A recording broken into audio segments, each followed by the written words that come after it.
个凸点要在手指的内侧，这样子带进去。如果太松的话，可以透过这个按压把它往内压，用力的往下压。这个缺口可以控制大小。那有点紧，然后又可以移动，这样子可以戴整天。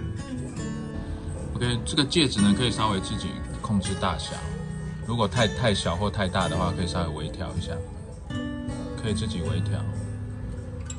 如果你的刚好是非常小的话，你可以稍微弯旁边，压到刚刚好，然后再移过来，这样就会刚好一个圈圈，可以自由调整。